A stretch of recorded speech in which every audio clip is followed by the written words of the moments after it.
कैसे आप सब बढ़िया हैं। चलिए स्वागत करते हैं आपका अपने चैनल केसीएल ट्यूटोरियल पे। और आज की क्लास में हम बात करने जा रहे हैं pharmaceutical organic chemistry first B pharm second semester का यूनिट नंबर 5 चल रहा था। और यूनिट नंबर 5 पे हमारा टॉपिक था कार्बोक्सिलिक एसिड, उसका ये लगभग लास्ट टॉपिक है। आज की क्लास में हम बात करने जा रहे हैं qualitative test of carboxylic acid compounds या identification test of carboxylic acid compounds. यानी कोई भी कंपाउंड आपके पास सैंपल है, भाई आपको कोई हमने बीकर में या किसी भी फ्लास्क में हमने कोई सैंपल दे दिया, वो लिक्विड फॉर्म में है। अब आप उसमें थोड़ी दिख रहा है कि उसमें COOH ग्रुप लगा है, उसमें दिखेगा नहीं, तो आप कैसे बता सकते हैं कि वो कंपाउंड हमारा कार्बोक्सिलिक एसिड है कि नहीं है। उसी की बात करेंगे आज, identification test of carboxylic acid compound.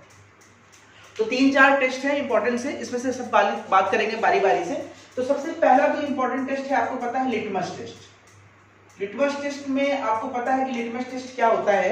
एक लिटमस पेपर होता है, दो प्रकार के होते हैं, ब्लू पेपर और रेड पेपर। तो रेड पेपर जो होता है वो एसिडिक पेपर होता है और ब्लू पेपर जो होता है वो बेसिक पेपर होता है।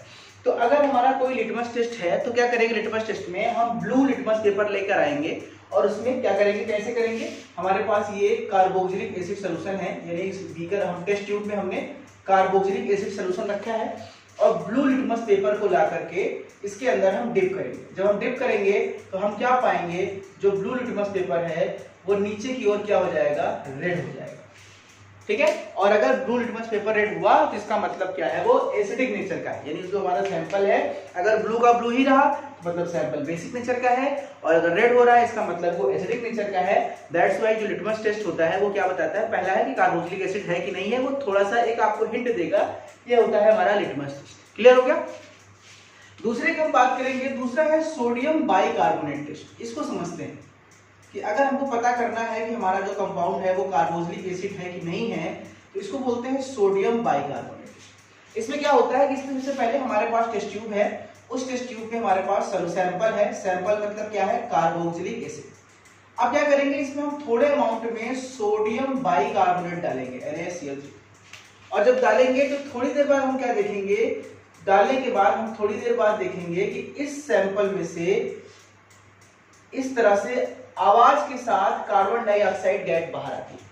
यानी अब पहले ये सिंपल सा था, लेकिन इसको डालने के बाद थोड़ी देर बाद कार्बन डाइऑक्साइड गैस बाहर निकलती है। जैसे आपने कभी वो देखा, कोल्ड ड्रिंक की बोतल आप खोलते हैं तो झाग निकलता है कार्बन डाइऑक्साइड गैस का, उसी तरह से ये इसमें से बुलबुले उठेंगे और ये गैस बाहर निकलेगी, कार्बन डाइऑक्साइड गैस। अगर ये गैस उठ रही है तो इसका मतलब ये कार्बोक्सिलिक एसिड कंपाउंड है, ये सैंपल हमारा क्या है, कार्बोक्सिलिक एसिड है। और अगर ये फ्यूम नहीं उठ रहा है तो कार्बोक्सिलिक एसिड नहीं है। एक्चुअल में ये होता क्या है, एक्चुअल में इसमें होता क्या है कि जब हमारा RCOH ये कार्बोक्सिलिक एसिड कंपाउंड NaHCO3 के साथ रिएक्शन कराता है तो क्या बनता है, यहाँ पे NaCl से ये H जो होता है वो रिप्लेस हो जाता है Na से, क्या बन जाता है RCOONA, और यहाँ से इसका H, इसका यहाँ से निकलता है H2O और प्लस CO2। यही CO2 जो होता है वो गैस के रूप में बाहर निकलता है, और यही CO2 हमको ये पता करता है कि ये कंपाउंड कार्बोक्सिलिक एसिड था कि नहीं था। तो ये दूसरा टेस्ट है सोडियम बाइकार्बोनेट टेस्ट। इसमें क्या होता है कि हम लोग ये चेक करते हैं कि सैंपल के अंदर जैसे ही डालते हैं सोडियम बाइकार्बोनेट, यानी खाने वाला जो सोडा होता है वो डालते हैं तो उसमें से झाग निकलती है, फ्यूम निकलती है, जिससे प्रूफ होता है कि हमारा जो टेस्ट है वो कार्बोक्सिलिक एसिड है। इसको खुद से लिख सकते हो आराम से। क्या लिखोगे कि take few drops, take few ml of sample in test tube, add few particles of sodium bicarbonate. After sometimes the carbon dioxide gas is evolved and hence it proves that this compound is carboxylic acid compound. और ये reaction भी आप ले सकते हैं। तीसरा test है friend, ester test. Ester test क्या होता है आपको पता है। ईस्टर टेस्ट क्या होगा, देखिए सिंपल से हमारे पास एक सैंपल है, ये सैंपल है जिसमें हम लोगों ने कार्बोक्सिलिक एसिड कंपाउंड रखा है, हमको पता नहीं है क्या है। इस सैंपल में क्या करते हैं, हम थोड़ा सा ऐड करते हैं क्या, एथेनॉल C2H5OH, एल्कोहल को हम ऐड करेंगे और एल्कोहल में थोड़ा सा इसको हीट करेंगे, यानी इसको एल्कोहल को ऐड करने के बाद इसको जेंटली हल्के आंच पे थोड़ी देर इसको गर्म करेंगे। अब क्या होगा, जब थोड़ी देर पे गर्म, क्योंकि एसिडिक का जो महक होता है वो थोड़ा सा अजीब होता है, लेकिन थोड़ी देर बाद आप इसी टेस्ट ट्यूब को सूंघेंगे, यानी थोड़ी देर बाद रिएक्शन होने के बाद जब आप इस टेस्ट ट्यूब को सूंघेंगे तो आपको स्वीट स्मेल आएगा, मीठा स्मेल आएगा। ठीक है। अगर आपको स्वीट ऑर्डर या स्वीट स्मेल आने लग जाए, यानी पहले तो कोई स्वीट स्मेल नहीं था लेकिन बाद में मिठाई की तरह स्वीट स्मेल आने लग जाए, तो आप समझ लीजिए कि यह कंपाउंड हमारा सैंपल क्या था, कार्बोक्सिलिक एसिड कंपाउंड। इसे हम लोग लैब में काम करते हैं तो क्या करते हैं, तीसरा टेस्ट है ईस्टर टेस्ट, कि हमारे पास सैंपल है, उसमें हम एथेनॉल सोल्यूशन डालेंगे और डालने के बाद हीट करेंगे। अगर हीट करने के बाद थोड़ी देर बाद इसमें से मीठी महक आने लग जाए मिठाई की तरह, तो आप समझ लीजिए कि ये कंपाउंड हमारा क्या था, कार्बोक्सिलिक एसिड था। अच्छा, ये क्यों होता है इसको समझ लीजिए। ये इसलिए होता है कि हमारा कंपाउंड है RCOOH, मानी सैंपल ये है, और इसका रिएक्शन हम कराते हैं C2H5OH के साथ। तो आपको पता क्या होता है कि यहाँ का H और यहाँ का OH जब बाहर निकलेगा तो क्या बनेगा, RCOO C2H5 प्लस H2O, और दिस इज ईस्टर। आपको पता है ये क्या है, ये ईस्टर है। तो जब ये ईस्टर है तो हमें पता है कि जो ईस्टर की स्मेल होती है वो स्वीट होती है। स्मेल का जो ईस्टर का ऑर्डर होता है वो स्वीट होता है, क्योंकि इसमें रिएक्शन के बाद, क्योंकि इसमें इन दोनों के रिएक्शन के बाद ईस्टर का फॉर्मेशन हो रहा है, दैट्स वाई इसका जो स्मेल आता है वो स्वीट ऑर्डर आता है। ठीक है, इसलिए इसका ऑर्डर जो होता है वो स्वीट होता है, और ये हमारा तीसरा टेस्ट है इसको पहचानने का। चौथा टेस्ट हम यहाँ पे देख लेते हैं। चौथा टेस्ट है हमारा हाइड्रोलिसिस टेस्ट। तो ये हाइड्रोलिसिस टेस्ट क्या होता है, इसमें क्या होता है, सिंपल सा कि आपके पास कोई बीकर है, उस टेस्ट ट्यूब है, उसमें हमारा सैंपल है, इसमें हम डालते हैं वाटर, और वाटर डालने के बाद क्या करते हैं, थोड़ी देर बाद इसमें डिसोसिएशन होता है। और डिसोसिएशन किसमें होगा भाई, एक तो हमारा COO माइनस कार्बोक्सिलेट आयन बनेगा, और दूसरा क्या बनेगा, H3O प्लस आयन बनेगा। तो इसके कारण जो मीडियम होता है वो एसिडिक हो जाता है। जब मीडियम एसिडिक हो जाएगा तो हम पीएच पेपर से जब हम उसको चेक करेंगे तो इसका पीएच कितना आएगा, 3 से लेकर 5 के रेंज में आएगा। यानी सीधी सी बात है कि अगर आप किसी भी सोल्यूशन में वाटर डालने के बाद, उसको हाइड्रोलिसिस करने के बाद उसका पीएच चेक कर रहे हैं, और अगर पीएच 3 से 5 के बीच में आ रहा है, इसका मतलब कि कार्बोक्सिलिक एसिड था। और अगर पीएच 3 या 3 से नीचे या 5 से ऊपर जा रहा है, इसका मतलब ये कार्बोक्सिलिक एसिड कंपाउंड नहीं था।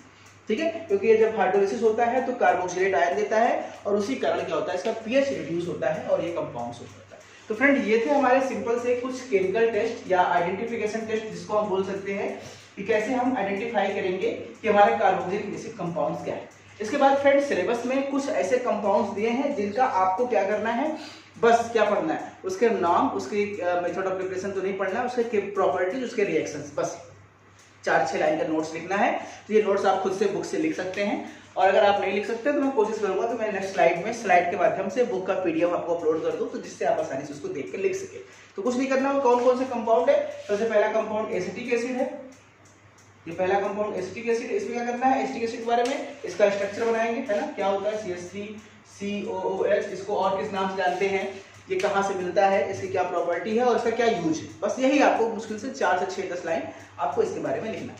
एसिटिक एसिड के बाद आप दूसरा लिखेंगे लैक्टिक एसिड के बारे में, ठीक है, इसके बारे में लिखेंगे। तीसरा लैक्टिक एसिड लिखने आप, ठीक है, एसिटिक एसिड की तरह हम लोग लैक्टिक एसिड के बारे में भी लिखेंगे, सेम चीज सारी कहानी। फिर हम टार्ट्रिक एसिड की बात करेंगे, टार्ट्रिक एसिड।